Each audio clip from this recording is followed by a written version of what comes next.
మీనరాశి. ఓం నమో భగవతే వాసుదేవాయ. ఓం నమో భగవతే వాసుదేవాయ. ఓం నమో భగవతే వాసుదేవాయ. ఓం నమో భగవతే వాసుదేవాయ. ఓం నమో భగవతే వాసుదేవాయ. ఓం నమో భగవతే వాసుదేవాయ. ఓం నమో భగవతే వాసుదేవాయ.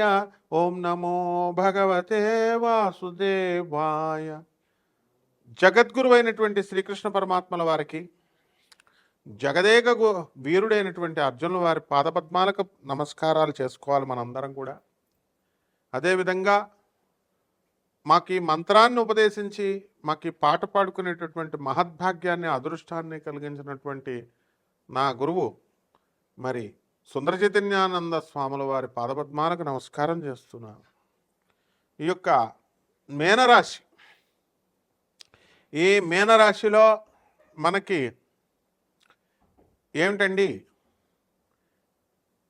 చిన్నప్పటి నుంచి పుట్టి తర్వాత మధ్యలో పెద్ద అవుతాం, మరి వార్ధక్యంలో మరణిస్తాం, అంతం వరకు జరిగేటటువంటి కొన్ని సంఘటనలు చెప్పుకోవాలి మనం. ఎలా ఉంటారో ఆ లక్షణాలు ఇవన్నీ కూడా డిఫరెంట్ స్టేజెస్లో మీకు జరిగినటువంటి కొన్ని కొండగుత్తులు. అదేవిధంగా మనకి ఈ నెలలో మే నెల 2025 సంవత్సరంలో జరిగేటటువంటి రాశి ఫలితాలను మనం ఈ వీడియోలో మనం చెప్పుకుందాం. ముఖ్యంగా మీనరాశి వారు మహామేధావులు. మీరంతా తంత్రవేత్తలు, మంత్రవేత్తలు అండోయ్. ఇప్పుడు వశీకరణాల కోసం ఇప్పుడు మనం అఘోరిని చూస్తున్నాం కదా. అఘోరి ఆ వర్షిణిని తీసుకుపోయింది కదా, ఆ వర్షిణి వెళ్ళిపోయింది. అప్పుడు ఏమండి, అఘోరి వశీకరణ ఏమన్నా మంత్రాలు చేస్తాడా, లేకపోతే ఏమన్నా ఈ యొక్క మందు పెట్టేశాడా అని అంటే, అప్పుడు అందరూ అలాంటి మందులు గిందులు ఉండవరా నాయన, వశీకరణాలు ఉండవరా నాయన అని నేను చెప్పినా సరే, నీ క్యారెక్టర్ వల్ల, నీ యొక్క మంచితనం వల్లే అవతల వాళ్ళు ఇష్టపడతారు. ఇది దైవ సత్యం. రాధ ఏమన్నా కృష్ణుడికి మందు పెట్టేసిందా, లేదా కృష్ణుడు ఏమన్నా రాధకు పెట్టేశాడా? అలాంటివి ఉండవరా నాయన అని చెప్పినా సరే, ఏమన్నా పెట్టేశారని యాంకర్లు అడగడం, వీళ్ళు రెచ్చిపోయి చెప్పడం, వీళ్ళు కూడా వశీకరణాలు మందులు ఉంటాయండి, ఉంటాయి, ఏదో పెద్ద వీళ్ళు తయారు చేసేసినట్టు. రక్తాభిషేకాలు చేసేయాలంట, భూత ప్రేతాల పిశాచాలకి శ్మశానాల్లో చేసేయాలట, ఏవేవో సాధనలు చేసేయాలని చెప్తున్నారు. వీళ్ళకి అవన్నీ ఇంప్రాక్టికబుల్ నాన్సెన్స్ అంతా ప్రీచ్ చేస్తున్నారు. కాబట్టి ఇవన్నీ కాదు. కానీ ఈ మీనరాశి వాళ్ళని మాత్రం ఒకటి చెప్పొచ్చండి, మీకు వశీకరణాలు ఇవన్నీ కూడా ఏమీ అక్కర్లేకుండా వశీకరణ శక్తి మీలో ఉంటుందన్నమాట. అంటే మెస్మరైజింగ్ పవర్ ఉంటుంది మీకు. మీనరాశి వాళ్ళు చాలా తెలివైన వాళ్ళు మీరు. అయితే కన్సిస్టెన్సీ తక్కువగా ఉంటుంది. మీకు కావాల్సిన పని మీరు ఎలా చేయించుకుంటారంటే, అవతల వాళ్ళతో నాకు ఈ పని కావాలి అని చేయించుకోరు. మీ అమ్మ మీ నాన్న ఏమండే అని చెప్పేసి అవతల వాళ్ళు చేసి చెప్పించి ఏదో రకంగా సందర్భం క్రియేట్ చేసి చాలా తెలివిగా మీరు పూర్తి చేయించేసుకుంటారు. I admire your talent my bye.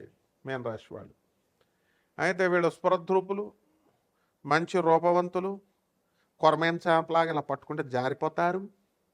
అసలు ఈ మీనరాశి వాళ్ళందరికీ తెలియని రహస్యం ఏంటో తెలుసా మీకు? ఏమైనా కష్టాలు వచ్చేస్తున్నాయండి అంటున్నారు కదా. మీరు అసలు చేపలు తినకూడదు, కొరమైన చేపలు అసలు తినకూడదు. మరి మాకు ఇష్టం అండి అంటే ఎవడు పాటిస్తున్నాడు ఇప్పుడు? కాబట్టి ఏం చేస్తాం, తినేస్తే తినేయండి.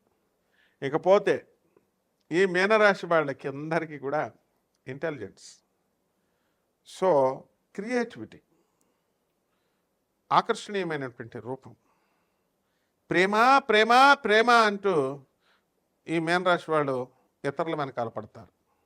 అవతల వాళ్ళు కూడా ప్రేమ ప్రేమ ప్రేమ అంటూ మీనరాశి వాళ్ళ వెనకాల పడతారు. జోగి జోగి రాసుకుంటే ఏమవుతుంది, బూడిద రాలుతుంది. కృష్ణుడి వెనకాల పడండి రా బాబు, రాధమ్మ తల్లి వెనకాల పడండి రా అంటే వీళ్ళ వెనకాల ఒకళ్ళు పడి 6 నెలల్లో డైవర్సులు, 6 నెలల్లో బ్రేకప్లు. వర్షిని మన అఘోరి కూడా బ్రేకప్ అలాగే అయిపోద్ది, చూస్తూ ఉండండి. ఇకపోతే మనకి ఈ మీనరాశి వాళ్ళంతా కూడా ఏం చేయాలి? ఉద్యోగాలు కావాలి, అందరికీ కూడా వచ్చేస్తాయి. పెళ్ళి అంటారు, పెళ్ళి అయిపోద్ది. ఇంకేం కావాలి చెప్పండి మీకు? ఎంజాయ్మెంట్స్ అంటారు, ఎంజాయ్మెంట్స్ కూడా అయిపోతాయి మీకు. లాటరీలు గీటర్లు సంపాదిస్తారు, అమ్మి పడేస్తారు. అమ్మి పడేసే ధైర్యం వీళ్ళ ఒక్కరికే ఉంది, ఈ యొక్క మీన రాశి వాళ్ళకి. మిగతా వాళ్ళకి ఎవరికి లేదు. డోంట్ కేర్ అంటారనమాట. మరి మే నెలలో మరి అన్నీ కొన్నే తెలుసుకోవాలి, అన్నీ ఎక్స్ట్రాలు చేసి ఎక్కువ ఒకేసారి తెలుసుకోకూడదండి. కాబట్టి వీడియోస్ ఫాలో అవుతూ ఉండండి. ఫాలో అవుతూ ఉన్నప్పుడు ఒక గురువు దగ్గర నుంచి కొంచెం కొంచెం ఒక లైనే చెప్పాలన్నమాట. మీకు అన్నీ చెప్పేస్తుంటే అసలు వాల్యూ తెలియట్లేదు. నా value this is lord Krishna, pray him. Okay. ఇకపోతే మే నెల 2025 సంవత్సరంలో ఏం జరుగుతుంది అండి అంటే, చక్కగా ఈ మీనరాశి వారికి ఏలినాటి శని జరుగుతుంది. మీ ఏలినాటి శని తీసుకెళ్ళి మేషరాశి వాళ్ళకి అంటించేశారు కొంచెం. కాబట్టి మీ బాధలన్నీ అవతల చెప్పుకుంటారండి ఫోన్లు చేసి. మీ లవర్స్కో లేదా తెలిసిన వాళ్ళకో. అంటించేశారా లేదా? మీ మనసు తేలికైపోయిందా లేదా? మీరు చెప్పేశారు, చెప్పాల్సింది. మీ డ్యూటీ అయిపోయింది. మడాష్ ఇంకా. అలాగా మేషరాశి వాళ్ళు మడాష్ అంటించేశారు. కాబట్టి ఈ మీనరాశి వాళ్ళకి వృత్తి, వ్యాపార, ఉద్యోగ విషయాల్లో చక్కగా సంపాదన వస్తుంది. అధిక సంపాదన వస్తుంది. ఖర్చులు బాగా ఖర్చు పెడతారు. తర్వాత బంధుమిత్రుల విందు వినోద కార్యక్రమాల్లో మీరు చక్కగా కార్యక్రమాలన్నీ కూడా చేస్తారు.